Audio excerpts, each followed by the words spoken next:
What's up, my movers and shakers? I'm Dave, as standard, and this is MS Paints.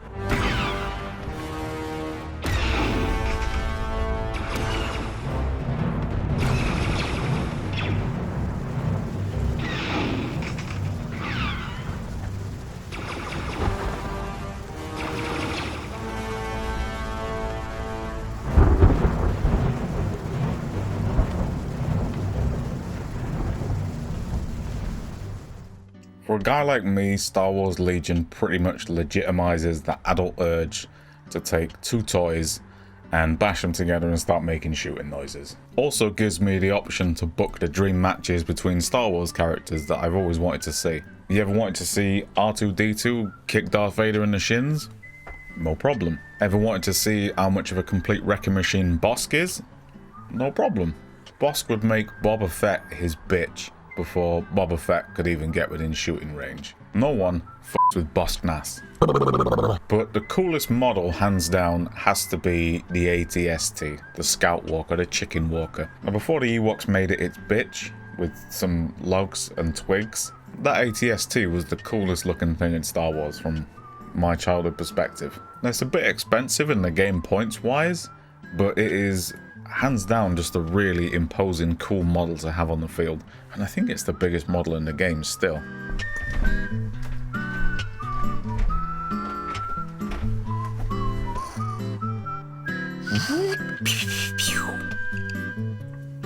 So I wanted to do him justice and give him, you know, a few extra features like that cool red eye lighting effect that he had in The Mandalorian, which was, that scene is f***ing terrifying. That shit is haunting. And I want to give him like that original trilogy, grimy, crusty look, and I'm a big fan of that look anyway, so this kind of plays to my strength. And for my movers and shakers out there, this is a, yeah, I'd say it's a 5 out of 10 on the MS Fiddly scale. You could probably bring that down to a 2 or 3 if you negate the soldering aspect that we do. You can just skip over that, and the painting is such a doddle. I used to just myself looking at a soldering iron when I was a kid at school anyway, and now that I have MS, it's just like edge of your seat stuff, just using one, like, oh, which body part am I gonna stab with this fucking thing today?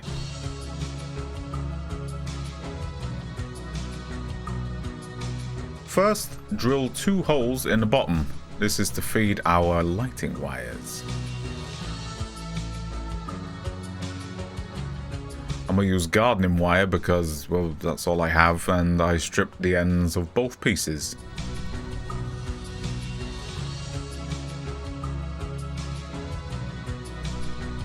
Feed it through and get some tweezers involved in a fight. Once I've checked the wiring is fine, I'm gonna super glue these into the holes that I drilled, just to stop them going absolutely everywhere, which I know they will.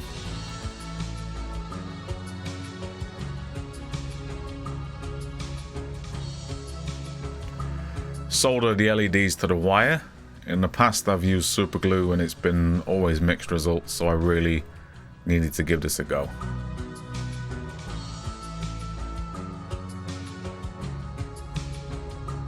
Of course, nobody told me that you couldn't solder magnets.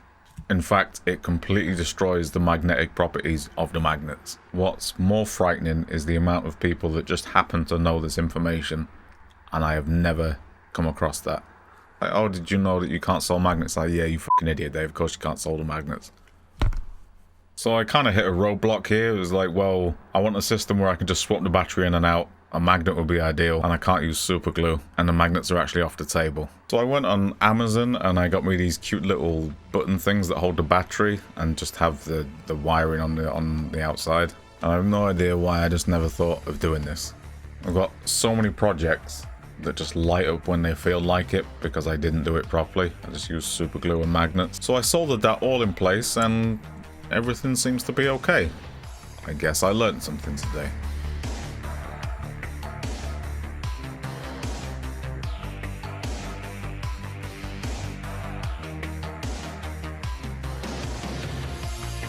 Onto the painting. Let's get some masking tape and gently wrap the battery pack. I don't want to clog any of it or cover any of the contact points with paint, so I'm keeping it well out of harm's way. I primed off camera with whatever colour was nearest and immediately started airbrushing with my cheap KK Moon airbrush. I then remembered I'm doing the chipping medium method for this, so let's just take a step back. My bad. I'm using dark aluminium from Vallejo, the only true metallic colour I ever seem to use on this channel. So just cover the whole thing with this. I'm coating the model twice in AK Interactive's Worn Effects chipping medium, which honestly looks like heavy chipping to me when I use it. Maybe I'm using too much water, I don't know. But it doesn't look like subtle Worn Effects to me, but okay. And just let this dry completely before you move on.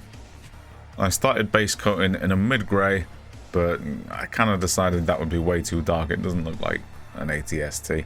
So I went in with a light grey, and that has a more original trilogy look to it. I then started masking off various large panels and introduced the mid-grey again.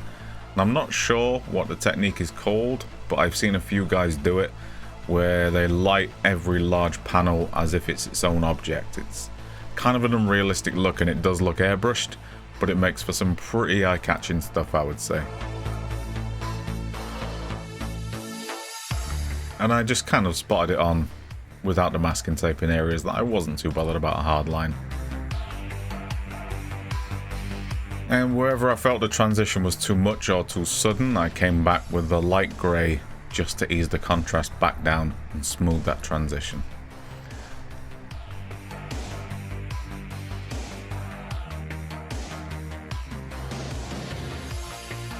I'm going to repeat the process for the rest of the body and legs, and just picking out flat areas and adding some gradients for interest. And again, just ease those transitions by tidying up with a light grey. Dry brushing. Dry brush on some really light grey, and really take the majority of the paint off the brush. If there's still some stuff coming off on your hand, take it off some more. The way I'm doing it, it's more or less edge highlighting.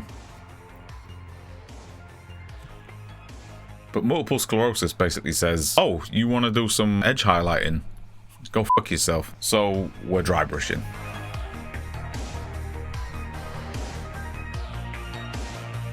And don't worry, we haven't forgotten about the chipping medium. So just dab a little bit of water on to reactivate that layer underneath. And our weapon of choice here is going to be the toothpick. Smaller enough to be accurate, but not sharp enough to take off the undercoat. Genius. Pick your spots. I usually go with raised edges, corners, and the most pronounced parts of any flat surfaces. Anywhere that would realistically be chipped.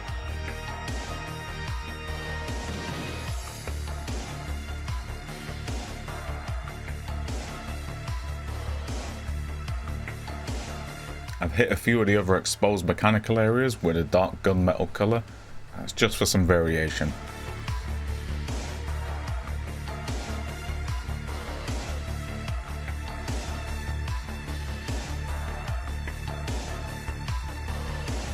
With the weathering done, I'm sealing them up with some matte varnish. This not only stops the chipping medium from reactivating in areas where you don't want it, but also protects the paintwork from the enamel onslaught that is gonna come. If you ain't met my friends from the Streak and Grime series yet, check them out. They're cheaper than workshop shades, and for the cost of an extra £1 bottle of white spirit, you will unlock the awesome power of oil and enamel washes. These washes, once applied to the model, can be thinned on the model and can be reactivated, thinned, and removed entirely for like the next 8 to 12 hours. It's crazy. First off, this is Rust Streaks, and it goes on disgustingly thick, but we thin it down to emulate a single point of rust that is streaked down with rain. Just dabble on white spirit and let gravity kind of take its course, and you can choose to manipulate it yourself later.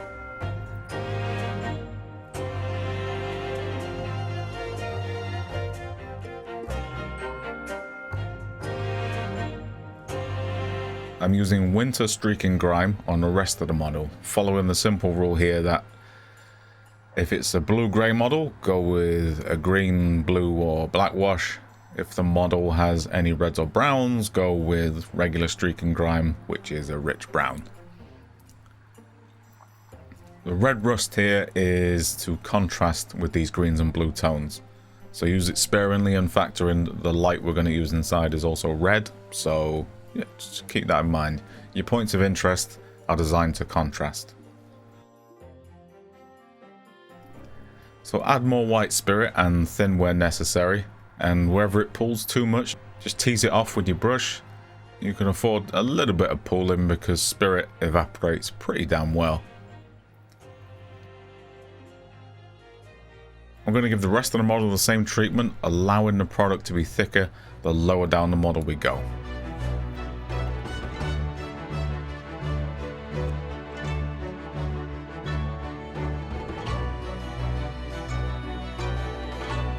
I went away for a few hours and came back to refresh my perspective on the model, and I wanted more of my airbrush gradient to come through, so I thinned the grime even more. If you have a hairdryer or a nice sunny window ledge, you can do these steps just much faster.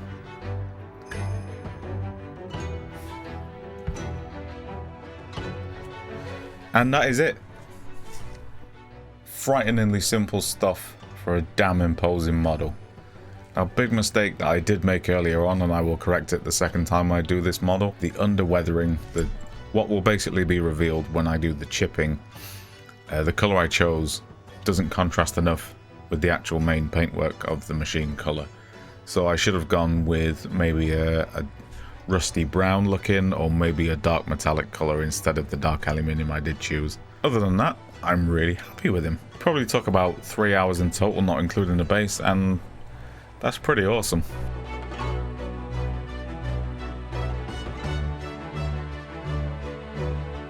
Don't forget to leave a like and subscribe for me, and in the next video I'm going to be looking at the base that he comes on, Tatooine bases. Ooh. Cheers, I'm out of here.